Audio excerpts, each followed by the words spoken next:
Hello friends, मैं वैशाली स्वागत करती हूँ आप सभी का आपके अपने प्लेटफॉर्म एग्जाम जंक्शन पे।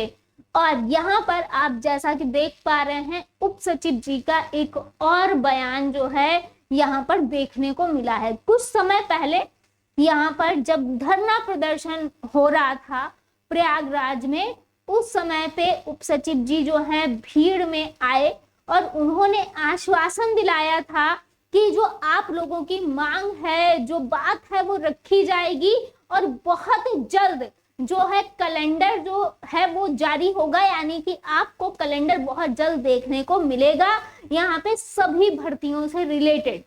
लेकिन यहाँ पर अगर हम बात करें तो जब वहां पे सभी ने पूछा कि नहीं सर, हमको जो है कम से कम ये बताइए कि आखिर कितने समय में ये हमको देखने को मिलेगा, तो बच्चों ने ये भी कहा था कि 15 अगस्त तक क्या कैलेंडर जारी हो पाएगा, क्या 15 अगस्त तक कैलेंडर आप दे पाएंगे।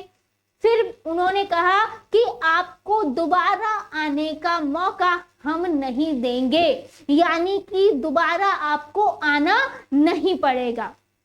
यहाँ तक दोबारा आपको ये परेशानी झेलनी नहीं पड़ेगी, हम इन सब चीजों पर विचार कर रहे हैं। लेकिन यहाँ पर उन्होंने आज जो यहाँ पर स्टेटमेंट एक और आया है, पहले तो सुन लीजिए, पहले तो इसको प्रॉपर सुन लिए, समझिए कि आखिर क्या कहा जा रहा है उप सचिव जी के द्वारा, फटाफट से। और बहुत ही जल्द आपके सामने संभावना है कि अध्यक्ष भी होंगे, ठीक है। और शासन का निरंतर प्रयास है और कैलेंडर की बात जहाँ तक है वो ऊपर तक पहुंच चुकी है और जल्दी उस पर कोई ना कोई निर्णय होगा। अब चूंकि एक प्रक्रिया है आयोग की, हम एक्ट और नियमों से बंधे हुए हैं, बिना हम उसके कर नहीं सकते, क्योंकि अगर हम कर देंगे तो आप ही लोग कोर्ट चले जाएंगे कि ये गलत है। तुम नियमों को देखते हुए धीरे धीरे आगे बढ़ रहे हैं, लेकिन अब ये धीरे धीरे बढ़ने का समय खत्म हो चुका है। आपने आज पेपर पढ़ा होगा कि विलय हो चुका है, क्योंकि दोनों आयोग का मर्जी हो गया। अगर शासन गंभीर ना होता तो मर्जी क्यों करता भाई, शासन गंभीर है तो मर्जी क्यों। तो आप निश्चिंत रहिए, आज जो आपकी ये तीनों बिंदु हैं इसको भी हम एशिया सर तक हम पहुंचा देंगे और उनसे भी बात कर लेंगे कि ये है। और कैलेंडर निश्चित रूप से बहुत ही जल्दी आपके सामने तो कैलेंडर।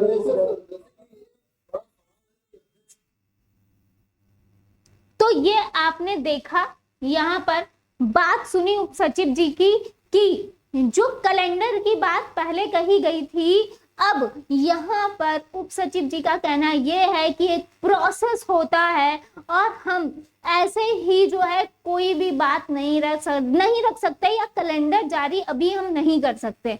उनका सीधे सीधे मतलब यही था कि एक प्रक्रिया होती है, वो प्रक्रिया जब तक नहीं होगी तब तक नहीं हो पाएगा।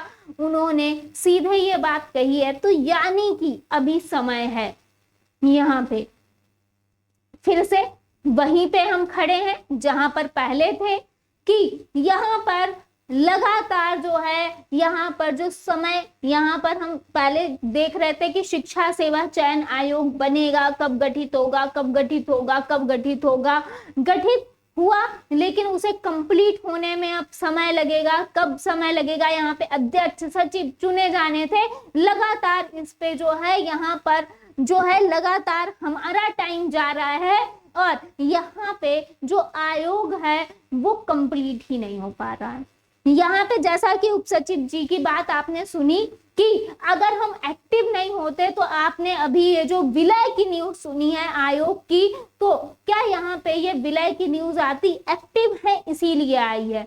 यानी यहाँ पर अगर हम बात करें तो जैसे पहले जो था, जो शायद ये बात सिर्फ जो कैलेंडर वाली बात थी, ये सिर्फ जो धरना प्रदर्शन हो रहा था उसको शांत करने के लिए ही कही गई थी।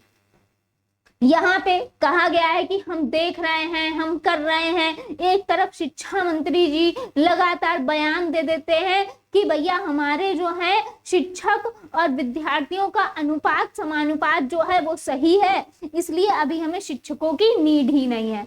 यहाँ पर अब जो उप सचिव जी हैं, उस दिन जिस तरीके से उन्होंने आश्वासन दिलाया था, आज कहीं ना कहीं अपनी ही बात से मुकरते दिखाई दिए। तो यहाँ पे अब हमें लगता है यूपी में प्राथमिक शिक्षक भर्ती को हमें भूल जाना चाहिए और जो युवाओं का भविष्य जो खराब हो रहा है, बर्बाद हो रहा है, इसका नतीजा भी बहुत जल्द देखने को मिलेगा इस गवर्नमेंट को। अगर हम बात करें कि युवाओं के इतने साल बर्बाद होने के बाद भी आज भी हम वहीं पर खड़े हैं, वही सारी बातें सुन रहे हैं। यहाँ पे शिक्षा मंत्री जी अपना अलग यही बयान दिए पड़े हैं कि भाई यहाँ पर जो हमारा अनुपात समानुपात है, इक्वल है। उप सचिव जी जो कि आश्वासन देते हैं कैलेंडर जारी करवाने का, वही अब यहाँ पर कह रहे हैं कि हमने बात रख दी है, एक प्रोसेस होती है, एक प्रक्रिया होती है, और ये वो सारी चीजें उन्होंने अपने तरीके से घुमा दी, वही चीज है। तो अब इस पर क्या होगा? यहाँ पर हमें लगता है कि भाई आप सीटेट निकालो, यूपी टेट भूल जाओ, यूपी शिक्षक भर्ती भूल जाओ, सिर्फ और सिर्फ यहाँ पर अब हमें अदर स्टेट पे ही शायद जो है निर्भर रहना पड़ेगा। यहाँ पे अदर स्टेट में जो लगातार वैकेंसी निकल रही हैं, हमें शायद उस पर ही निर्भर रहना पड़ेगा, चाहे हम चाहें या ना चाहें, हमारी मजबूरी है।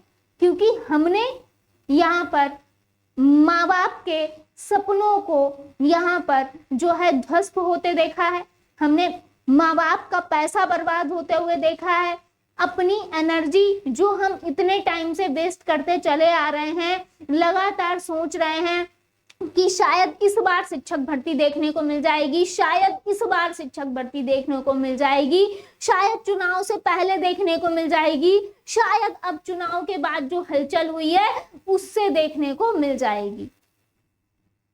लेकिन अगर अभी शिक्षक भर्ती अगर देखने को नहीं मिल रही है या उस पर कोई भी शायद बात करना नहीं चाहता, तो इसका मतलब शिक्षक भर्ती जो है यूपी में हमको भूल जाना चाहिए।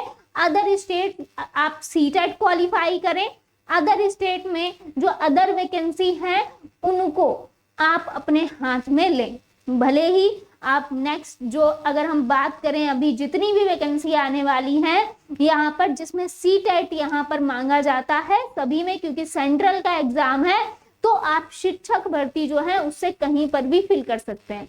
हाँ, बहुत सारे लोगों का सपना होता है कि हम यूपी में ही रहें और यूपी में ही जो है हम जॉब करें, लेकिन शायद यूपी गवर्नमेंट ये चाहती नहीं है। यहाँ पर जो बच्चों का भविष्य लगातार लाखों यहाँ पर जो बच्चा बैठा हुआ है जिसका भविष्य अंधकार में है, उनकी जिम्मेदारी कौन लेगा, ये समझ से परे है।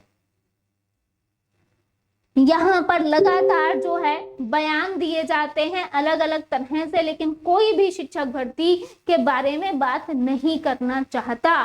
तो अब आपको यहाँ पर लगातार ट्विटर ट्रेंड करना है, यहाँ पे लगातार अपनी मांग को जरूर बनाए रखना है, क्योंकि अगर आप शांत बैठ गए तो ये लोग तो शांत है ही है, लेकिन यहाँ पे एकजुट होने में बहुत ताकत होती है। तो यहाँ पर ट्विटर ट्रेंड यूपी शिक्षक भर्ती की मांग आप जरूर करते रहिए, ट्वीट करते रहिए यहाँ पर, और इसके साथ साथ शांतिपूर्वक अपनी बात को रखते रहिए जिस भी प्रकार से रख पाए। मिलते हैं नेक्स्ट अपडेट में। थैंक यू सो मच जुड़ने के लिए।